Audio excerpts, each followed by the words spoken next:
نبی پاک صلی اللہ تعالیٰ علیہ وآلہ وسلم سے امت کا جذباتی رشتہ ہے. یہ پہلے دن سے ہی ابو جہل کب منع کرتا تھا کسی مسلمان کو کہ خانہ کعبہ میں نماز نہ پڑھو، کہتا پڑھو. حضرت صہیب ابن سنان رومی سے اس نے کہا کہ آپ اپنے طریقے کے مطابق، مسلمانوں کے طریقے کے مطابق کعبے کے اندر نماز پڑھیں، جو مرضی کریں. روکتے تو وہ نبی پاک کے قریب جانے سے تھے. وہ منڈیوں میں بیٹھ جاتے تھے، حضور کے قریب نہ جانا، حضور کے قریب نہ جانا، حضور کے قریب نہ جانا. میری بات کو آپ سمجھے اور ہمیشہ یاد رکھیں، امت کا نبی پاک سے جذباتی رشتہ، جذباتی.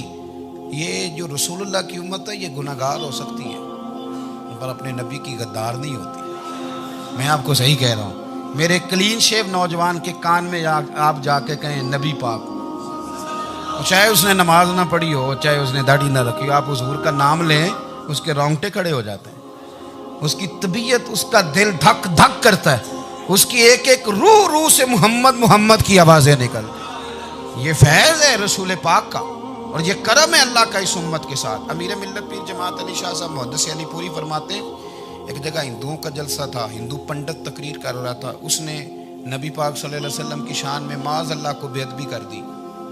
مسلمان تھے ہی نہیں. ایک مسلمان تھا، وہ ملنگ نہیں ہوتے دوری ڈنڈے والے، اس کے پر رنگین ڈنڈا تھا، وہ کہیں دور بیٹھا تھا. تو اس نے سن لی، اسپیکر چل رہا تھا، تو وہ ڈنڈا لے کے تو اسٹیج پہ چڑھ آیا. وہ کہتا ہے میں نے پنڈت کے سر میں مارا ایک ہی ہے پر مارا ذرا صحیح کر کے. وہ ڈھیر ہو گیا، لوگوں نے گرفتار کر لیا، جیل میں چلا گیا. پیر صاحب کہتے ہیں میں ملنے گیا، بندے کو بسم اللہ بھی سیدھی نہیں پڑھنی آتی، سورۃ اخلاص بھی ٹھیک نہیں آتی، ربنا آتینا دعا نہیں کر سکتا، ملنگ ہے. میں ملنے گیا اور میں نے کہا یار نہ تو نماز پڑھے، نہ داڑھی رکھے، نہ تو مسجد جائے، پر تو نے کمال کر دی. تو کہتے ہیں پیر صاحب چھم چھم رویا اور پنجابی میں کہنے لگا پیر صاحب میں گناہ گار ہاں پر اپنے نبی دا غدار تے نہیں نا. یہ گناہ گار اور غدار میں فرق ہوتا ہے. میں گناہ گار ہوں پر یہ تو نہیں نا کسی کی ضرورت کہ میرے سامنے میرے نبی کے بارے میں بات کر جائے اور ساڈی اچھی تے سچی سرکار نو گل کر جائے. یہ بات آپ سمجھیں. دشمن احمد پہ شدت کیجئے، ملحدوں سے کیا مروت کیجئے، شرک ٹھہرے جس میں تعظیم رسول، اس برے مذہب پہ لعنت کیجئے. اور مثل فارض زلزلے ہوں نجد میں ذکر آیات ولادت کیجئے اور یا رسول اللہ کی کثرت کیجئے. نبی پاک کا پیار امت کے لیے سرمایہ حیات ہے. رسول پاک کے ساتھ امت کا والہانہ رشتہ ہے. نبی پاک کے ساتھ والے حضرت خبیب کو گرفتار کر لیا مکے والوں نے. اس وقت غربت تھی اسلام پر. مکے میں سارے لوگ کٹھے ہو گئے اور چوک میں پھانسی دینے لگے حضرت خبیب کو. کہنا آسان ہے، کرنا بڑا مشکل ہے. بندہ جیل میں الجھ جائے تو میں نے بڑے بڑے سیانے لوگ معافیاں مانگتے دیکھے، بڑے بڑے لوگ کہتے دیکھے ہیں کہ یہ کام بڑا. قید تنہائی بذات خود ایک مصیبت ہے. آپ کو اکیلا رہنا پڑ جائے نا، یہ لاک ڈاؤن ہوا ہے تو لوگ نفسیاتی مریض بن گئے. اکیلے رہنا، تنہا رہنا کوئی چھوٹا کام ہے. حضرت خبیب اکیلے اور مکے کا دور اور چاروں جانب کافر، اور چوک میں جب پھانسی پہ لٹکایا جانے لگا تو ابو سفیان بولے اور بول کے کہنے لگے یار بندہ کوئی کام کر کے بڑا پچھتاتا بھی ہے کہ یار نتیجہ کیا نکلا. تو معاذ اللہ آپ کا بھی نتیجہ تو پھانسی ہے، تو آپ کا کیا خیال ہے؟ یہ آپ یقین کریں کہ لوگ صحیح صحیح ساتھ چلتے ہیں، تھوڑی سی دشواری اٹھانی پڑ جائے تو کہتے ہیں میں گاڑی ٹھیک تھا، پر انہی پتھروں پہ چل کے اگر آ سکوں تو میرے گھر کے راستے میں کوئی کہکشاں نہیں ہے. لوگ نا میٹھا میٹھا کھانا چاہتے ہیں، تھوڑا کڑوا آ جائے تو مصیبت بن جاتی ہے. کہتے ہیں سارے فلانے سے پیار کریں گے تو میں کروں گا، سارے مخالفت بھی کریں گے تو ہم انشاءاللہ پیار ہی کریں گے. یہ کیا بات ہوئی کہ ہم زمانے کا رنگ دیکھ کے چلیں گے؟ اب بعض لوگ پچھتا رہے ہوتے ہیں.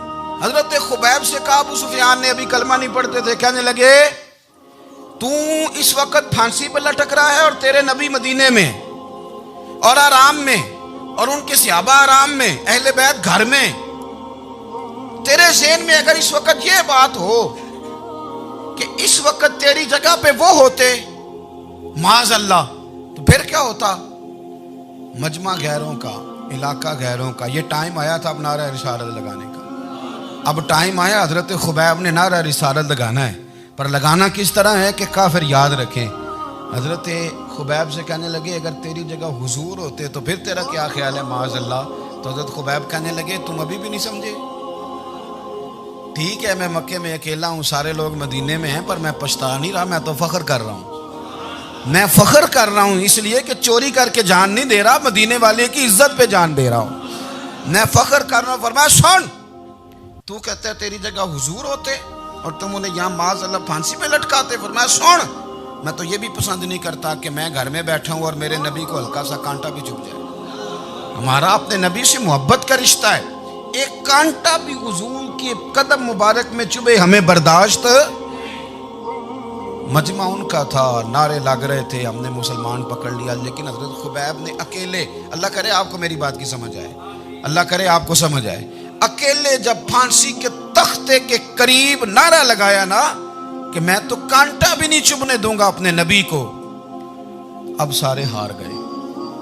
اب اس ایک جملے نے نا ان کو شکست خوردہ کر دی، اب بول کچھ نہیں سکتے تھے، گردنیں جھک گئیں، اور جب سناٹا چھایا تو ابو سفیان ساتھ والے سے کہنے لگا باقی ساری باتیں اپنی جگہ پر ہیں، پر اصحاب محمد سے پیار تو بڑا ہی کرتے ہیں نا، اور وہ کچا رنگ للاری والا جڑا چڑھ دا تے لیندا رہندا، اے عشق تیرے دا رنگ محمد چڑھ جائے پھر نہیں لیندا۔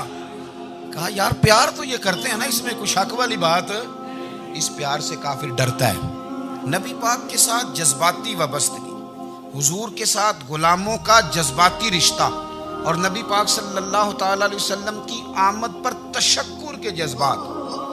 امام رازی نے لکھا ہے کہ حضرت موسیٰ کلیم اللہ علیہ السلام نے تورات کی تختیوں کے اندر ایک امت کا ذکر پڑھا کہ جو امت گناہ کا ارادہ کرے گی تو گناہ لکھا نہیں جائے گا جب تک کر نہ لے، اور نیکی کا ارادہ کرے گی تو رب ان کی نیکی لکھ دے گا، اور جب وہ کر لے گی تو اللہ 10 گنا اجر عطا کرے گا، اور وہ ایسی امت ہوگی کہ جن کے چہرے قیامت کے دن نور کی طرح چمکیں گے، اور وہ امت ہوگی جن کی اللہ تعالیٰ زمین ساری پاک فرما دے گا، جہاں نماز پڑھیں گے نماز ہو جائے گی۔ یہ تذکرے پڑھ کے تو حضرت موسیٰ کلیم عرض کرنے لگے اللہ یہ امت میری بنا دے، تو رب کریم نے فرمایا کہ موسیٰ نہیں، یہ تو میرے محبوب کی امت ہے، فرمایا یہ تو میرے نبی پاک کی امت، حضور کی امت۔ اللہ اکبر۔ حضرت موسیٰ معمولی آدمی نہیں، وہ جلیل القدر پیغمبر ہیں جن کا قرآن کے ہر سپارے میں تذکرہ ہے، کہیں واضح طور پہ کہیں اشارتاً، ہر پارے میں۔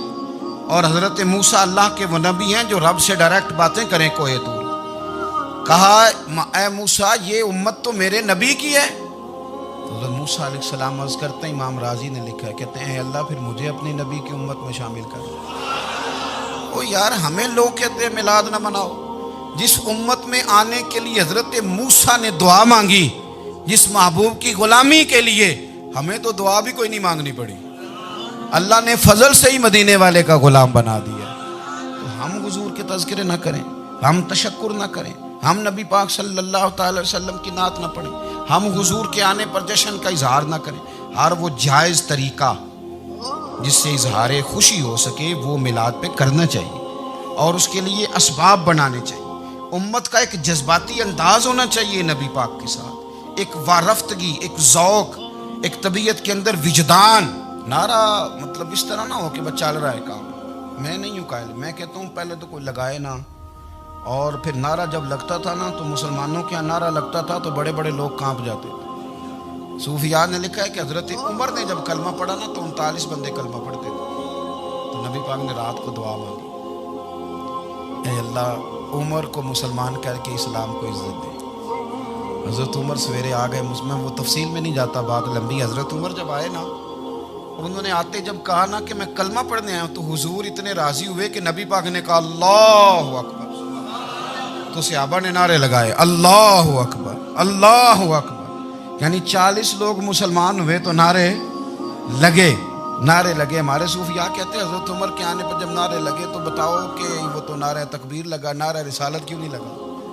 تو کہتے ہیں گویا ہمیں حضور نے یہ سمجھایا ہے، حضور کے اشاروں نے سمجھایا ہے کہ میں اب اپنے نعرے خود تو نہیں نہ لگاؤں، میں نے تو اللہ اکبر کہہ دیا، عمر آ گیا ہے میرے نعرے لگاتا رہے گا، نعرے لگیں گے۔ حضرت عمر نے پہلے دن ہی کہا کہ حضور آپ سچے رسول ہیں تو چھپ چھپ کے نماز کیوں پڑھیں؟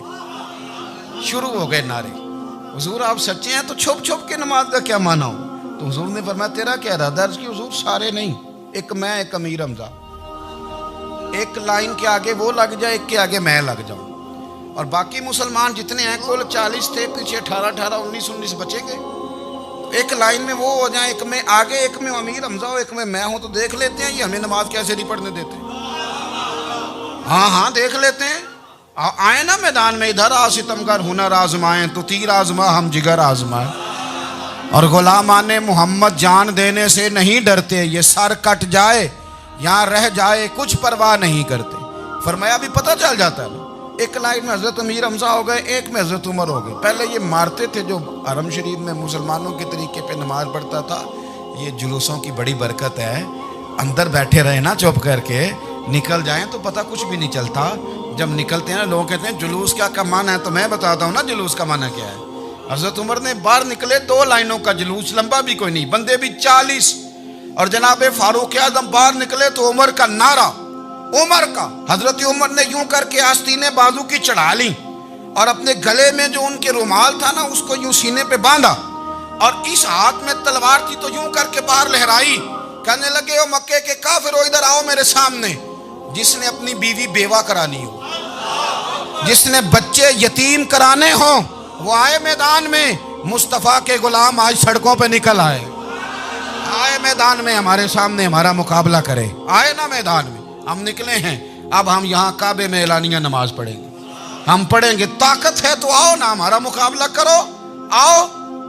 کفر بذات خود بہت بڑا جھوٹ ہے، اور جھوٹ کے پیر، بس 2 بندے نکلے تلواریں لے کے آگے، تو پھر حضرت عمر نے اعلانیہ نماز پڑھوائی خانہ کعبہ۔ تو میرے بھائی رسول اللہ صلی اللہ علیہ وسلم کے غلام تو جب نعرہ لگاتے تھے تو ہو ہی کمال جاتا تھا۔ پھر بریلی کے امام بولے، کہنے لگے پیش حق مجدہ شفاعت کا سناتے جائیں، حضور قیامت کے دن آگے نا ہمارے آگے خوشخبری دیں گے، کہیں گے تم فکر نہ کرو، آ جاؤ میں تمہیں بخشواتا ہوں، میں تمہاری سفارش، آ جاؤ پیچھے۔ حضور نہ پیش حق مجدہ شفاعت کا سناتے جائیں گے۔ یقین کریں بریلی کے امام کو بھی بڑا ہی رنگ آتا ہے بیان کرنے کا، کہنے لگے آپ روتے جائیں گے، اللہ کو منانا ہے نا حضور نے، کہتے ہیں پیش حق مجدہ شفاعت کا سناتے جائیں گے، آپ روتے جائیں گے پر ہم کو ہنساتے جائیں گے، باغ جنت میں محمد مسکراتے جائیں گے، پھول رحمت کے گریں گے ہم اٹھاتے جائیں گے، اور حشر میں ہوگا ہمارا داخلہ اس شان سے ہم یا رسول اللہ کا نعرہ لگاتے جائیں، ہم یا رسول اللہ کا نعرہ۔ امام راضی کہتے ہیں حضور نے ایک رکا پکڑا چھوٹا سا، ایک بندے کو لوگ دوزخ میں لے کے جا رہے ہیں۔ اچھا مجھے ایک بات بتاؤ، فیصلہ پہلے ہو گیا ہے، اللہ کے سامنے ہوا ہے، اور فیصلہ ہو گیا اور طے ہو گیا کہ دوزخ میں جانا ہے، وہ قریب پہنچ گئے دوزخ کے، تو حضور نے دیکھ لیا، اور بتایا کس نے؟ حضرت آدم نے۔ حضرت آدم کہنے لگے حضور وہ آپ کے غلام کو دوزخ میں لے جا رہے ہیں۔ نبی پاک آگے گئے، کیا پڑھتے ہیں ہمارے بھائی؟ حضور نے مجھے ان سے چھڑا کے چھوڑ دیا۔ نبی پاک صلی اللہ علیہ وسلم آگے گئے، فرمایا ادھر آؤ، کہاں لے کے جا رہے ہو؟ اللہ کے سامنے فیصلہ ہوا نا، فرشتوں نے کیا ہے نا، فرشتے کو کسی سے بددیانتی تو نہیں نہ کرتے، فرشتوں نے جو کیا ٹھیک کیا ہے نا، کیوں لے کے جا رہے ہو؟ سونے گناہ زیادہ ہے، نیکیاں تھوڑی ہیں، فرمایا میرے سامنے تو کسی فرشتے نے نہیں کہا کہ سونے معاذ اللہ ہم کو بے ایمان ہے، ہماری کوئی سے زد چل ساڈا کو بننا سان جائے دے نال، بھائی میرا مطلب ہے صحیح تول ہے، فیصلہ ہے، فرمایا دوبارہ تولو۔ گویا رب بھی فرماتا ہے جیسے میرا محبوب کہتا ہے ویسے ہی کرو، کوئی نہیں دوبارہ تول لو، کوئی حرج نہیں، تولو نہ دوبارہ۔ فرشتے دوبارہ آئیں گے، انہوں نے دوبارہ تولا، ایک پلڑے میں نیکیاں ایک پلڑے میں گناہ۔ اب وہ گناہ پھر زیادہ نکلے تو نبی پاک نے نا جیب سے اتنا سا روکا نکالا، روکے کا بھی کوئی وزن ہوتا ہے، وہ حضور نے نیکیوں کے پلڑے میں رکھ دیا، نیکیاں بڑھ گئیں، فرشتے بھی چپ کر گئے، چلو بھائی جنت میں۔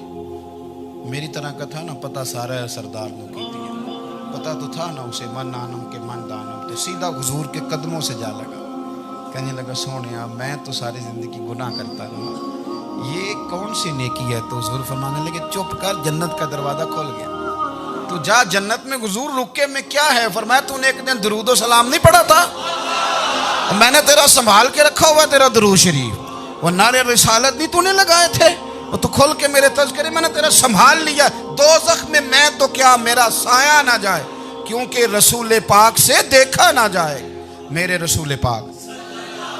اور میری بات سنو، میں بھی آپ کو کھانا نہیں کھلاتا، لنگر میرے سنگی کھلاتے ہیں، میرے دوست آپ کو کھانا پیش کرتے ہیں. ہر جگہ آپ جاتے ہیں تو وہاں کچھ لوگوں کی ڈیوٹی ہوتی ہے، لیکن ترمذی شریف 66 کی حدیث ہے.